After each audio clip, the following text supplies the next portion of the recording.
Bom dia, meus amados, a graça e a paz do Senhor.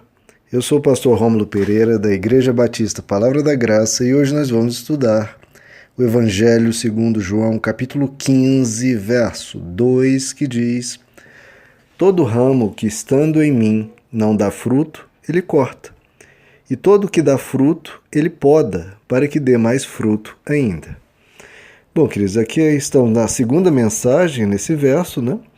Vamos aqui estudar essa segunda metade, né? Quando Jesus diz: aquele que dá fruto, ele poda para que dê mais fruto ainda.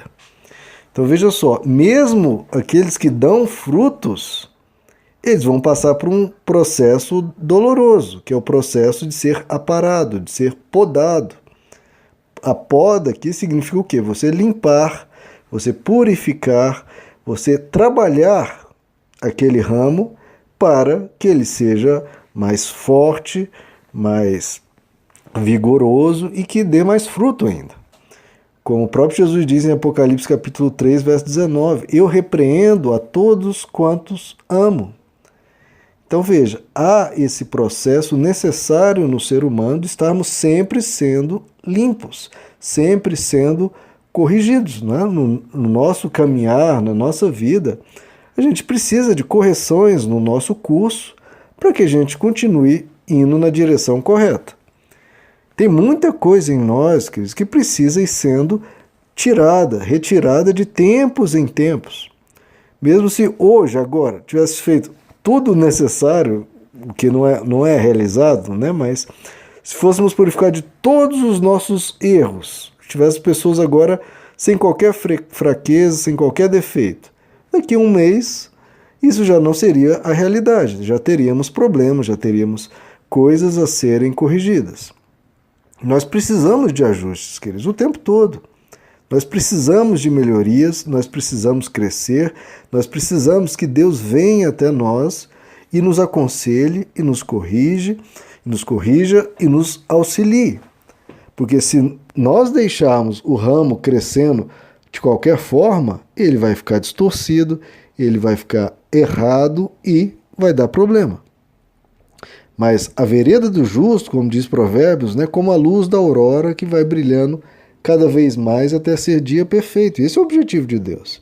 Está o tempo todo trabalhando na nossa vida para que a gente se torne pessoas melhores. A Bíblia usa, por exemplo, a figura de que nós somos como barro na mão do oleiro, né? O oleiro vai trabalhando o vaso, um vaso disforme, um vaso que não está muito belo, e vai sendo, à medida que o tempo passa e o cuidado ali do oleiro, ele vai formatando aquele vaso para que seja um vaso belo. Ou como o ouro e a prata, quando você pega o ouro e a prata no seu estado bruto, está cheio de impurezas. O ouro e a prata não são belos no seu estado natural. Ele precisa ser limpo, precisa ser tirado as impurezas para que aí sim tenha todo o brilho que o faz tão diferente. Então o que Deus quer fazer em nós, queridos, é tirar as impurezas e nos fazer brilhar cada vez mais até ser dia perfeito. Nós precisamos entender isso. Há muitos mecanismos que Deus trabalha na nossa vida. A pregação da palavra, nós estamos ouvindo, que é um deles. Há vários outros. A vida ensina, as experiências ensinam, o sofrimento é um grande professor, e tudo isso Deus está podando, trabalhando em nós. Como o apóstolo Paulo diz em Romanos 8, 28, sabemos que todas as coisas, todas elas, até mesmo as nossas dores, contribuem para o bem daqueles que amam a Deus, daqueles que são chamados segundo o seu propósito. E para que isso, né, queridos? O texto continua. Porque os que previamente conheceu, a estes predestinou para serem conformes à imagem do seu Filho. Então, essas coisas que contribuem para o bem, veja só, né? Contribuem para a felicidade o tempo todo, para o seu entretenimento. Não, é para o bem do seu ser, para a formação do seu caráter, para a edificação da sua vida em Deus. Que é o que o texto explica. Ele quer nos transformar conforme a imagem do seu Filho. Ele nos quer fazer cada vez mais parecidos com Cristo. todas as coisas vão estar trabalhando na nossa vida para que isso ocorra. Ah, mas quando eu errar, quando eu escolher algo errado, até isso vai contribuir? Sim. Porque quando você escolher algo errado, você vai ver diante dos seus olhos que aquilo é errado. Então, uma concepção que você tinha, uma ideia que você tinha, o caminho certo é esse.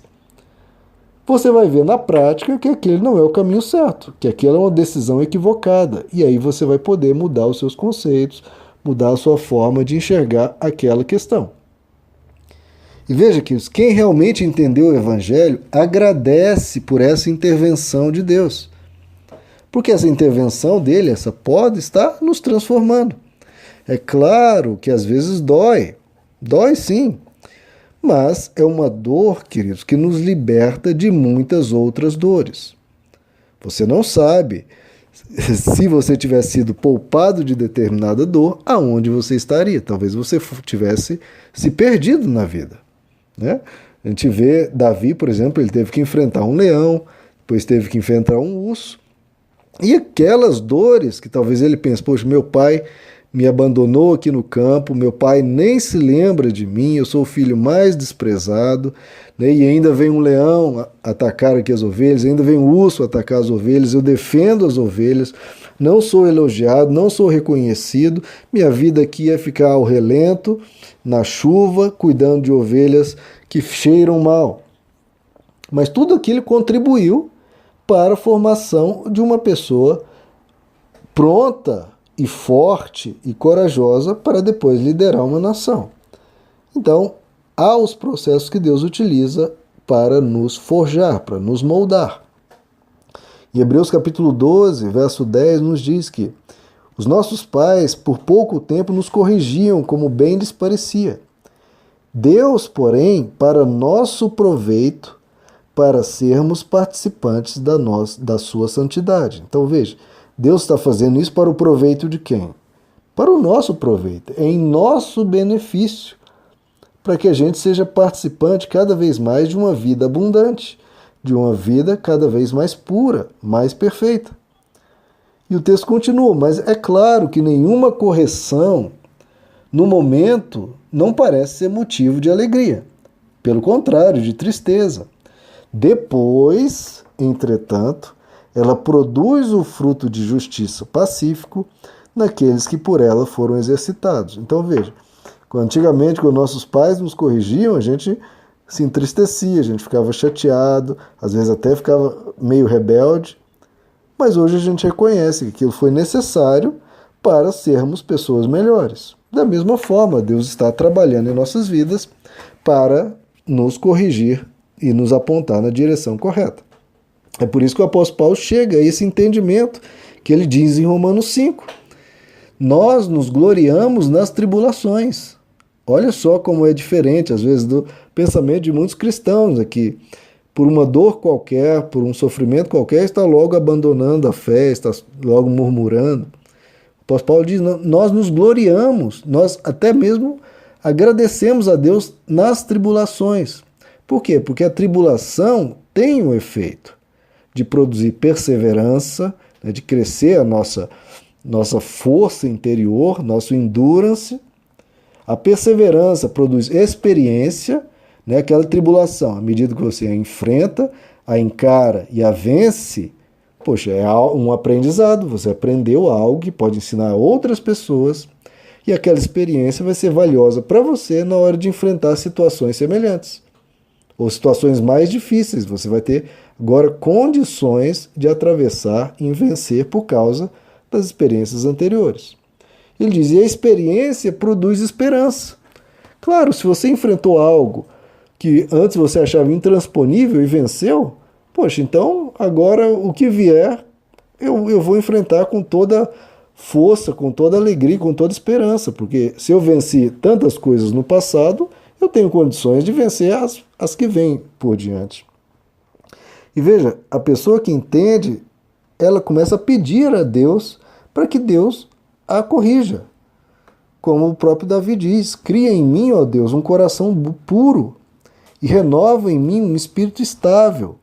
Purifica-me com isopo e ficarei limpo. Lava-me e ficarei mais alvo do que a neve. A gente tem que pedir para Deus ir nos limpando, queridos. Nós precisamos disso. Para a nossa saúde psicológica, para a nossa saúde relacional, para a nossa saúde familiar, para a nossa saúde espiritual.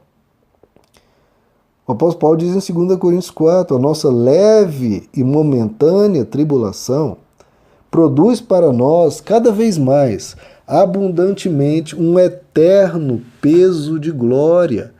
Ou seja, as situações aqui duras e difíceis, aqui no tempo, está produzindo para nós uma eternidade cada vez mais abundante.